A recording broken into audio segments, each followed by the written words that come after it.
ہمارے ذہنوں میں جو معیارات بیٹھے ہوئے ہیں وہ کیا ہے؟ کامیابی پیسے سے ہے، کامیابی جائیداد سے ہے، کامیابی کاروبار سے ہے، کامیابی شہرت سے ہے، کامیابی اقتدار سے ہے. یہ معیارات ہیں.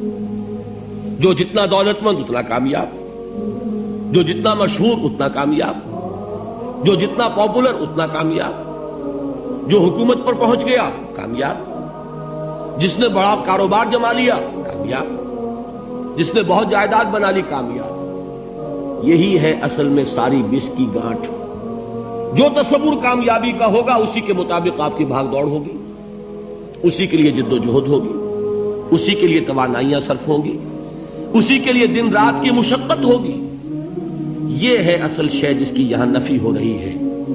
کامیابی دولت سے نہیں، کامیابی شہرت سے نہیں، کامیابی اقتدار اور طاقت اور حکومت سے نہیں، بلکہ کامیابی ہے ایمان سے، عمل صالح سے، تواصی بالحق سے، تواصی بالصبر سے. آپ غور کیجئے اس نقطہ نظر کا، اس ایٹیچیوڈ کا، یہ جو مینٹل ایٹیچیوڈ ہے اس کا بدل جانا ہی انسانی شخصیت کے اندر انقلاب برپا کرے گا. اب آپ کا نتیجہ کیا نکلا؟ اگر تو دولت سے کامیابی ہوتی تو قارون بہت کامیاب تھا، اگر حکومت سے کامیابی ہوتی تو فرعون اور نمرود بہت کامیاب تھے. کامیابی ان سے نہیں ہے. کامیابی انسان دولت میں قارون کی دولت تک پہنچ جائے اور دنیا میں دبدبہ اور اقتدار اور سلطنت اور حکومت کے اعتبار سے وہ نمرود اور فرعون کا مقام حاصل کر لے، وہ ناکام ہے، خائب ہے، خاسر ہے، برباد ہے. اور ابو ذر غفاری کامیاب ہے، چاہے ان کے پاس کچھ نہیں تھا، جھونپڑی تک نہیں تھی، کوئی گھر نہیں تھا. حضور نے فرمایا ہے اللہ کے کچھ بندے ایسے ہوتے ہیں جو کسی محفل میں جانا چاہیں تو انہیں اجازت نہ ملے، جو کہیں اگر رشتہ کرنا چاہے کوئی ان سے رشتہ کرنے کو تیار نہ، کہیں کوئی سفارش کرنا چاہے تو ان کی کوئی بات ہی نہ سنے. لیکن اللہ کے ہاں ان کا وہ مقام ہے کہ اگر بھولے سے بھی کسی بات پر قسم کھا بیٹھتے ہیں تو اللہ ان کی قسم کی لاج رکھتا ہے. یہ ہے فرق. یہ جان لیجیے اچھی طرح.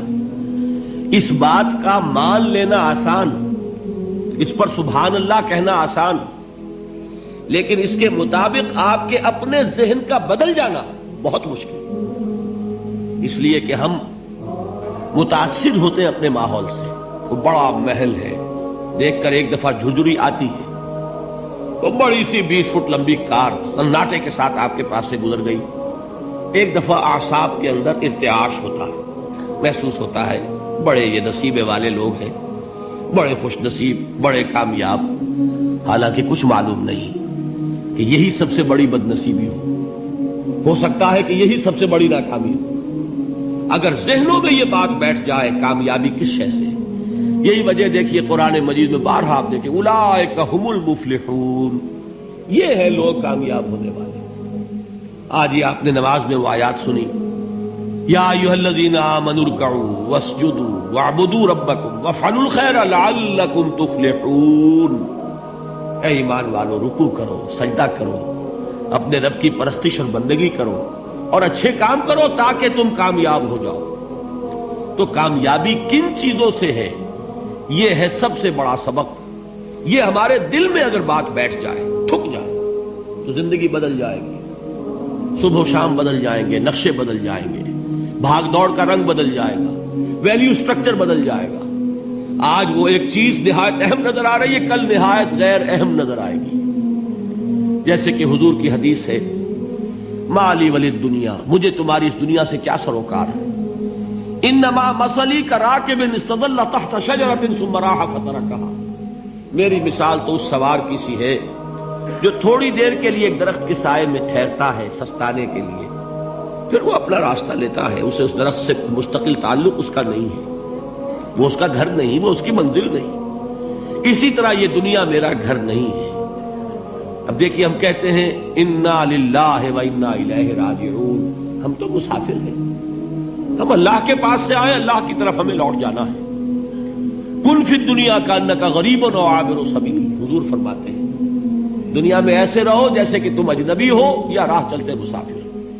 لیکن یہ طرز عمل کب ہوگا؟ جبکہ یہ آیت ہمارے ذہنوں کے اندر بیٹھ گئی ہو، والعصر ان الانسان لفی خسر الا الذین آمنوا وعملوا الصالحات وتواصوا بالحق وتواصوا بالصبر۔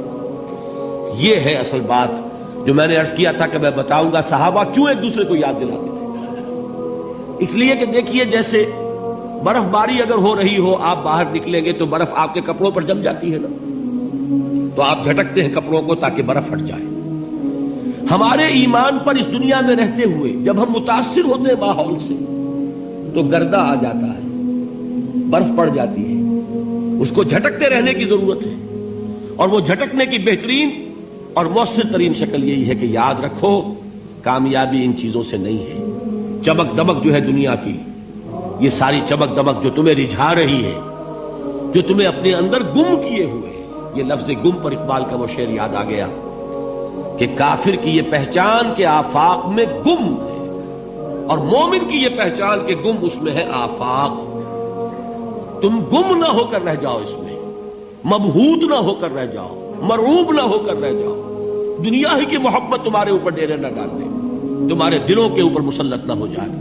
لہذا تازہ کرتے رہا کرو، والعصر ان الانسان لفی خسر الا الذین آمنوا وعملوا الصالحات وتواصوا بالحق وتواصوا بالصبر۔ پھر یاد کر لو، پھر تازہ کر لو اپنے اس یقین کو کہ کامیابی دولت سے نہیں، کامیابی ثروت سے نہیں، کامیابی اقتدار سے نہیں، کامیابی شہرت سے نہیں، کامیابی جائیداد سے نہیں، کامیابی ہے ایمان سے، کامیابی ہے عمل صالح سے، کامیابی ہے تواصی بالحق سے، کامیابی ہے تواصی بالصبر سے۔